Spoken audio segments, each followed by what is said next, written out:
அமரும்படி கேட்டுக்கொள்கிறோம்.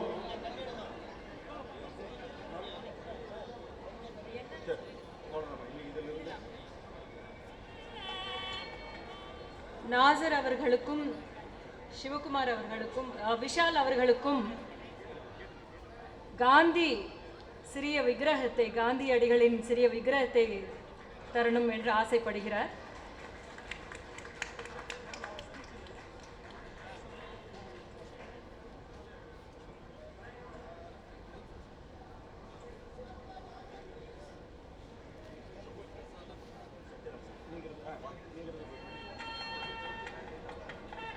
ஷூட்டிங் நடந்துக்கிட்டே இருக்கும்போது ஷாட்டுக்கு நடுவில் எல்லாம் எங்களுக்கு வந்து சின்ன சின்ன சின்ன சின்ன ஒரு மருந்து மாத்திரை மாதிரி பெரியார் அவர்களுடைய எல்லா அறிவுரைகளையும் சொல்லிக்கிட்டே இருப்பார் ஒரு கலைஞர்.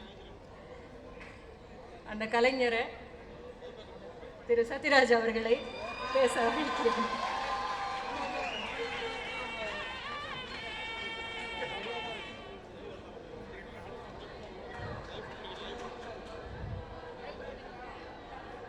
நடிகர்கள் அனைவருக்கும் வணக்கம்.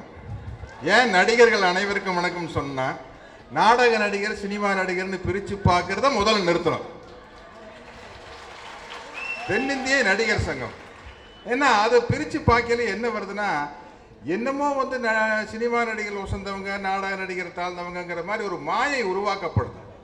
எந்த வகையில் பார்த்தாலும் சினிமாவில் நடிப்பவர்களை விட நாடகத்தில் நடிப்பவர்கள் தான் உயர்ந்தவர்கள், சந்தேகமே இல்லை.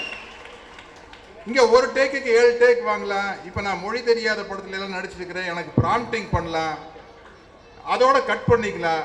பட் நாடகத்தில் நடிக்கிறதுக்கு இப்போ கூட எனக்கு பயம். நாசர் சார் கேட்டாங்க, ரோஹிணி மேடம் எல்லாம் கேட்டாங்க, ஒரு நாடகம் நடிக்கலாமா? ஐயோ நம்மளால முடியாது அப்படின்னு. ஏன்னா நிச்சயமாக முடியாது. அதனால முதல்ல வந்து இந்த நாடக நடிகர் சினிமா நடிகர்னு பிரித்து பார்க்கறத விட்டுருணும். நான் இங்கே இன்னைக்கு வர்ற வரைக்கும் இப்போ தம்பி வடிவேல் கேட்டார், என்னென்ன ஒரே சஸ்பென்ஸாக இருந்து வந்துட்டீங்க அப்படின்ட்டு. ஒன்றில் இந்த பிரச்சனைகள் ஆரம்பித்ததுக்கப்புறம் என்னன்னா நம்மளுக்கு மனசுக்குள்ள ஒரு dilemma. Nassar sir Baahubali shooting அப்போ பேசினாங்க, ரோஹிணி மேடம் பேசினாங்க, விஷால் பேசினாங்க, எல்லாரும் பேசினாங்க. என்னன்னா வந்து நட்பு நட்பு நட்பு நட்பு நட்பு, இதுதான் பெரிய பிரச்சனை. இது வந்து வழக்கமாக வர ஒரு பொறுத்தேர்தல் இல்லை. அந்த அணியில் இருந்தாலும் சரி, இந்த அணியில் இருந்தாலும் சரி, எந்த அணியில் இருந்தாலும் சகோதரர்கள், உறவினர்கள். இதை எப்படி ஒரு பக்கம் நம்ம சப்போர்ட் பண்ணுறது அப்படிங்கிற மாதிரி எனக்கு மிகப்பெரிய குழப்பம். நாசர் வந்து முதல் ஒரு விஷயத்துக்காக கையெழுத்து கேட்டார், போடல. அதுக்கப்புறம் யோசிச்சு பார்க்குறேன். யாரு மேலேயும் குத்தமே சொல்ல வேண்டாம், யாரு மேலேயும் குத்த சொல்ல வேண்டாம். ஒரு மாற்றம் வரட்டுமே, ஒரு மாற்றம் தானே முக்கியம். இப்போ ஒரு நல்ல விஷயத்தை எதிர்நோக்கி அவங்க செயல்பட்டுருக்கலாம். நிச்சயமா வந்து அந்த இடத்துல ஒரு நல்ல பில்டிங் வந்து ஒரு வாடகை வந்து இப்படி நடக்கலாம் அப்படி நடக்கலாம்னு செயல்பட்டுருக்கலாம். பல காரணங்கள்னால அது தடைப்பட்டு போச்சு. இப்போ ஒரு இளைஞர்கள் முன் வந்து விஷால் வந்து கார்த்திக் எல்லாரும் வந்து இங்க 2 பேர் தான் சொல்றேன், இந்த சித்தார்த் இருக்காரு, எல்லா ஒரு இளைஞர்களும் முன் வந்து ஒரு விஷயத்தை எடுத்து நடத்துறோம்னு ஆசைப்படையில கொடுத்துடலாமே. இல்லை இப்ப நான் வீட்டில் என்ன சொல்லிட்டு இருக்கேன், நான் சிபியை மிரட்டிட்டு இருக்கிறேன். நான் ஒரு வேலையை பார்க்க முடியும், நீ அதை பாடுறா. எதுக்கு நான் பார்க்கணும்? நீ பாரு, நீ தானே சின்ன பையன், உனக்கு தானே வயசு இருக்குது, உனக்கு தானே வேகம் இருக்குது, நீ பாரு. நான் ஒரு வேலையும் பண்ண மாட்டேன். ஷூட்டிங் போக எழுதி கொடுத்த வசனத்தை பேசுவேன், ஜாலியாக வந்துடுவேன். மற்ற வேலையை நீ தான் பார்க்கணும்னு சொல்லிட்டு வீட்டில் இருக்கிற பொறுப்பையே என் பொண்ணுகிட்டையும் என் பையன்கிட்டையும் கொடுத்துட்றேன். அப்படி இருக்கல நம்ம இதனால் வரைக்கும் என்ன குற்றம் சொல்லிக்கிட்டு இருந்தோம்? நடிகர் சங்கத்துக்கு யாரும் வரதில்லை. யாரும் நடிகர் சங்கத்தை திரும்பி பார்க்கல. இந்த இளம் கதாநாயகர்கள், இளம் நடிகர்கள், நம்ம கார்த்தி மாதிரி விஷால் மாதிரி ஆளுகள்லாம் கண்டுக்கிறதில்லன்னு சொல்லிட்டு இருந்தோம். இன்னைக்கு இளம் நடிகர்கள் அத்தனை பேர் கண்டுக்க ஆரம்பிச்சிட்டாங்க. அதை நம்ம சந்தோஷமா ஏற்றுக்கணும்ல. அவ்வளவுதான், வேற ஒண்ணுமே இல்லை. யாருமே நான் குத்தம் சொல்ல தயாரா இல்லை. அவங்க நல்ல விஷயம் பண்ணாங்க, எங்கேயோ போய் ஒரு தடங்கள் வந்துருச்சு, இவங்க எடுத்து நடத்துற அப்படிங்கிறாங்க. நிச்சயமா இவங்க சாதிப்பாங்கிற நம்பிக்கை எனக்கு இருக்கு. அப்புறம் நாடக நடிகர்களுடைய வலியை மிக அதிகமாக புரிந்தவர்கள் வந்து சிவகுமார் அண்ணனும் நம்ம கமல் சாரும். என்ன, சிவகுமார் அண்ணன் வந்து சினிமாவில் நடிக்க ஆரம்பிச்சு இல்லை நம்ம நடிப்பை கத்துக்கணும்னா நாடகத்தில் நடிச்சுதான் நடிப்பை கத்துக்கணும்னு சினிமாவில் நடிக்க ஆரம்பிச்சதுக்கப்புறம் சிவகுமாரன் நாடகத்தில் போய் நடித்தார். நான் சினிமா சான்ஸ் இங்கே வந்தப்போ டெய்லி சிவகுமாரன் கூட ஷூட்டிங் போயிடுவேன். அப்போ மேஜர் சுந்தரராஜ் சார் நாடகம் அவன் பார்த்துப்பான்னு ஒரு நாடகம் நடந்துட்டு இருக்கும். அதை சைடில் நின்று நான் வந்து எத்தனை முறை சிவகுமாரன் நடிச்சிருப்பாரோ அத்தனை முறை நான் அந்த நாடகத்தை பார்த்துக்கிறேன்.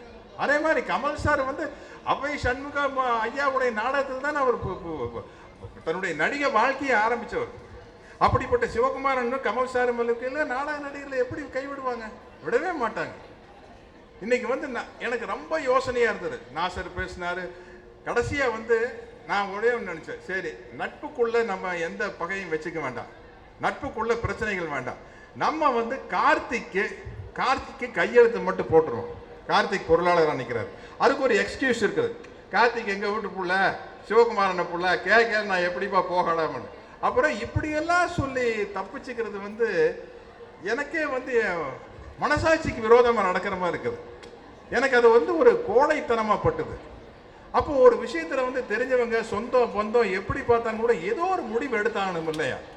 நேற்று நைட்டு வரைக்கும் இங்கே நான் வரதாவே இல்லை.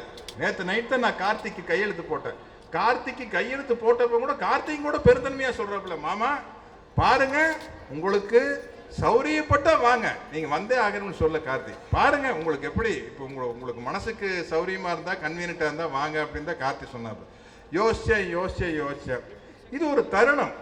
என்னைக்குமே வந்து எடுத்து கேள்வி கேட்கறதுக்கு ஆள் இருக்கணும் இல்லையா? அப்பதான் எந்த விஷயமே நல்லா நடக்கும்.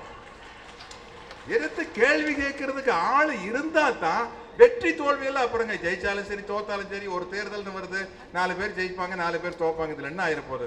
ஆனா இன்னைக்கு பார்க்கும்போது கண்டிப்பா இந்த அணி ஜெயிச்சிடும் அப்படிங்கிற நம்பிக்கை வந்துருச்சு. எடுத்து கேள்வி கேட்கறதுக்கு ஆள் வேணும். கேள்வி கேட்கறது ரொம்ப முக்கியங்க. அதைத்தான் என்னுடைய ஆசான் புரட்சி தலைவர் எம்ஜிஆர் அவர்கள் பாடிக்கிறாங்க, ஏன் என்ற கேள்வி இங்க கேட்காமல் வாழ்க்கை இல்லை. அப்ப கேள்வி கேட்கணும். ரைட்டோ தப்பு இது ரெண்டு இருக்குது. கேள்வி கேட்கறதே தப்புங்கிறது தான் தப்பு. ஸோ ஒரு நல்ல அணி வந்திருக்குது. ஒப்படைப்புமே, புதுசா வரவங்கிட்ட இவங்ககிட்ட ஒப்படைச்சிருவோம். கண்டிப்பா இவங்க நல்லது செய்வாங்க நம்பிக்கை இருக்குது. நல்லது செய்யறான்னு யாரு? இந்த விஷாலும் நாசரும் பொன்மணனும் கார்த்தியும் யாரு? என்னுடைய மிக நெருங்கிய நண்பர்கள். நான் நாசர் சார் என்ன நாசர் சார் அதை பண்ற இதை பண்ற நீங்க ஒன்றும் பண்ணலீங்கன்னு கேட்பேன். விஷால்கிட்ட கேட்பேன், என் தம்பி கார்த்திகிட்ட கேட்பேன். கேட்கிற உரிமை இருக்குது, நிச்சயமா பண்ணுவாங்க. ஏன்னா அந்த அளவுக்கு உரிமை எடுத்து இவங்க கிட்ட பேச முடியும். கேள்வியே கேட்க கூடாதுங்கிறத தப்பு. கேள்வி கேட்கறதுக்கான உரிமை இந்த அணியில் இருக்குது. இந்த அணி வந்து நிச்சயமா நல்லது செய்கிற நம்பிக்கையை வந்ததுனாலதான் நேத்து வரைக்கும், இன்னைக்கு காலையில 10 மணி வரைக்கும் இந்த அணிக்கு ஓட்டம் மட்டும் போட்டு சைலண்டா விட்டுலான்னு தான் இருந்தார். ஆனா இந்த நேரத்திலையும் கூட இவங்களுக்கு ஒரு சப்போர்ட் பண்ணா அப்புறம் என்ன பிரயோஜனம்? இப்போ அதுலதான் வந்து இன்னைக்கு வந்து ரொம்ப மனசுக்கு ரொம்ப நிம்மதியா இன்னைக்கு போய் ஜாலியா தூங்க போறேன். நன்றி, வணக்கம். பொதுவாக சத்யராஜ் அண்ணன் பேசிட்டு போன பிறகு யாரும் கைதட்டல் வாங்குறது ரொம்ப சிரமம். அவ்வளவும் வாங்கிட்டு போயிடுவாரு.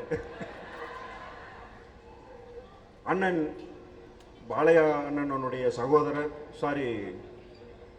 ஜூனியர் பாலையா அண்ணன் மேடைக்கு வருமாறு அன்போடு அழைக்கிறோம்.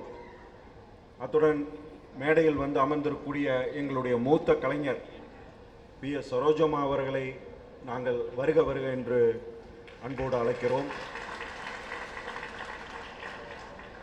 திண்டுக்கல்லைச் சேர்ந்த ரவி ஜோசப் அவர்கள் சகோதரர் மேடைக்கு வருமாறு அன்போடு அழைக்கிறோம்.